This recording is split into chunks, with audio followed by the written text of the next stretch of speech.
स्त्री के 3 परिचय होते हैं। बचपन में पूछते हैं किसकी बेटी है, युवा अवस्था में पूछते हैं किसकी पत्नी है, वृद्धावस्था में पूछते हैं किसकी माँ है। और ये तीनों परिचय गोस्वामी तुलसीदास जी महाराज ने रामचरितमानस में दिए हैं। जय जय गिरिवर राज किशोरी। पहला परिचय हिमालय की बेटी, दूसरा परिचय जय महेश मुख चंद चकोरी, पत्नी भगवान शिव की। तीसरा परिचय जय गजवदन षडानन माता, गणेश जी की और कार्तिकेय जी की जो माँ है। तो यही 3 परिचय हैं। महाराज मेरा सौभाग्य है, मनु जी महाराज की बेटी बनने का सौभाग्य मिला। आप जैसे तपहपूत तपोनिष्ठ महापुरुष का सानिध्य प्राप्त हुआ, आपकी भार्या बनने का सौभाग्य मिला, आपकी पत्नी बनने का सौभाग्य मिला। ये इस पे मुझे गर्व है। अब मेरा तीसरा संकल्प है, मैं किसी सतपुत्र की माँ बनूं। कर्दम ऋषि ने कहा, देवी तुम्हारा संकल्प पूरा हो। एक दिव्य कुंड उत्पन्न किया, उसमें देवहूति ने स्नान किया, वो 16 वर्षीय हो गई, परम सुंदरी हो गई। पर कुछ अप्रसन्न सी रही। कर्दम जी ने कहा, देवी क्या बात है, इस दिव्य सिद्धियों से प्राप्त हुए कुंड में स्नान करने के बाद भी तुम अति प्रसन्न नहीं हो। तो कहा, मैं तो सुंदरी हो गई हूँ, पर जिसके साथ रहना है वो भी तो आपके जटाजूट। तो एक कुंड पुनः उत्पन्न किया और उसमें कर्दम जी महाराज ने स्नान किया, तो वे भी परम सुंदर और 16 वर्षीय हो गए। और दोनों ने एक विमान पर आरूढ़ हुए। इस विमान का नाम है कामद विमान।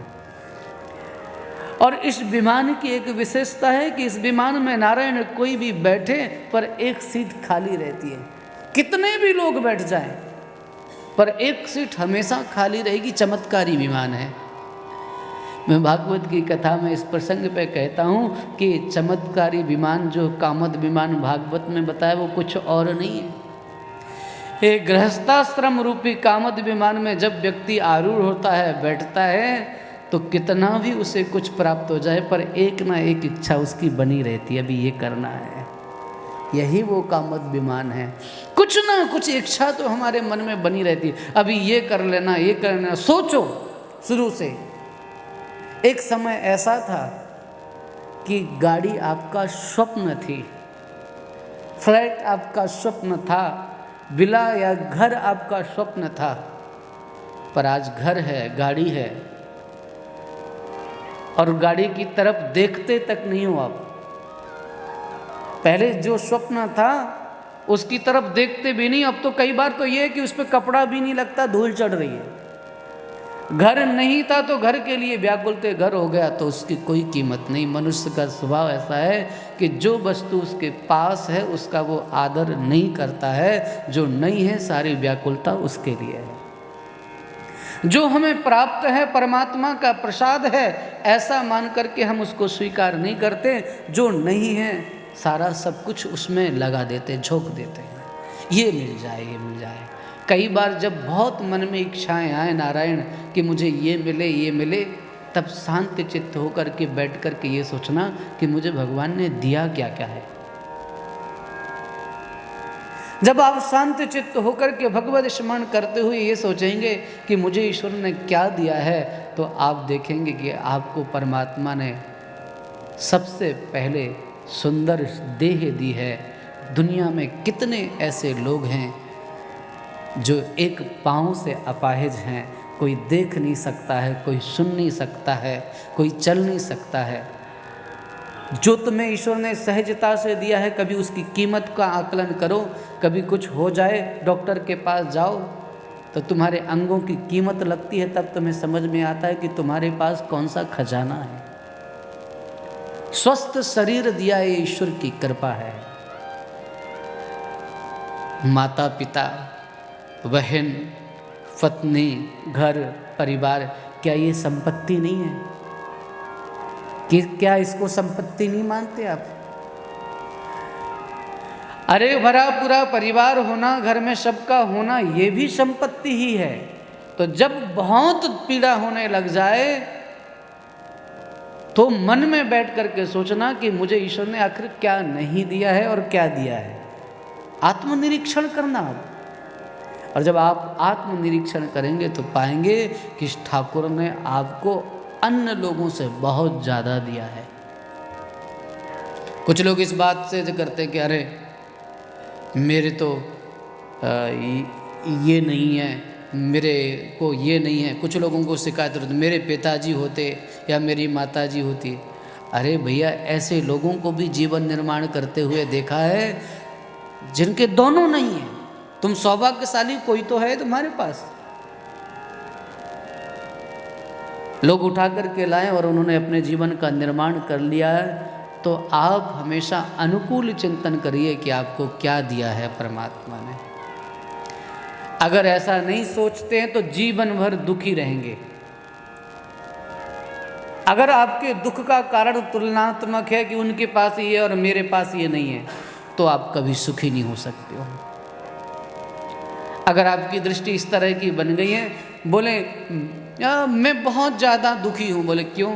बच्चे से पूछा क्या बात है बेटा, क्यों दुखी हो? बोले मेरे 98% बने हैं, सामने वाले के 99% बने।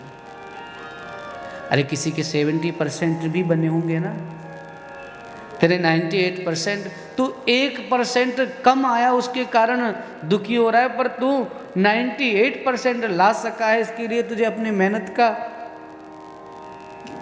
जो प्रसाद मिला है उसकी प्रसन्नता नहीं है।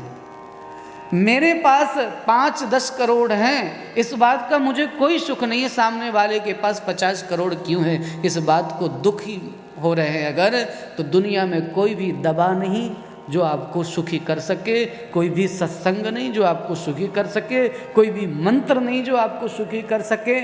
आपको स्वयं का इलाज करना पड़ेगा।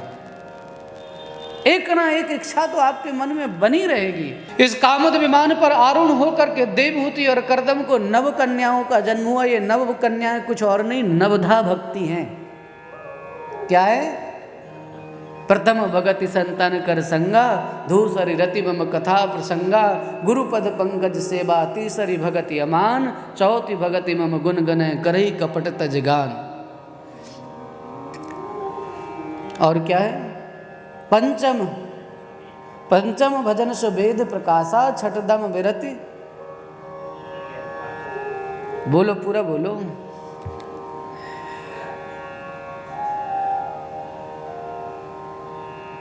प्रथम भगति संतन कर संगा, पूरा बोल, बहुत बोलता है, आगे आगे बोल। प्रथम भगति संतन कर संगा, दूसरी रति मम कथा प्रसंगा, गुरुपद पंकज सेवा, तीसरी भगति अमान, चौथी भगति मम गुण गण करई कपट तजगान। मंत्र जाप मम दृढ़ विश्वासा, पंचम भजन सुवेद प्रकाशा, छठ दम शील विरति बहु कर्मा, निरत निरंतर सज्जन धर्मा, सातम सम मोहि मैं जग देखा, मोते अधिक संत कर लेखा, आठम जथा लाभ संतोषा, सपने नहीं देखई पर दोषा, नवम सरल सब सन चलईना, मम भरोस ये हरस न दीना। ये नवधा भक्ति जीवन में घटित हुई।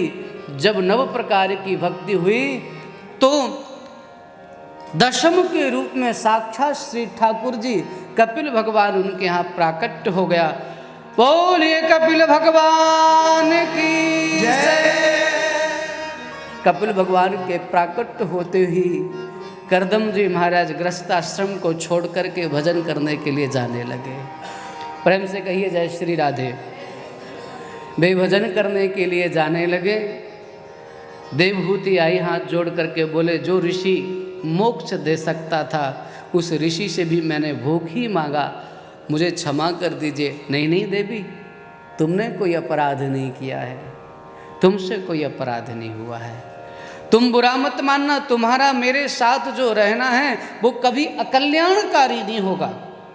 संगो यह संसृतेर हेतु रसस्व विहितो धिया सएव साधु सुकृतो निसंगत्वाय कल्पते।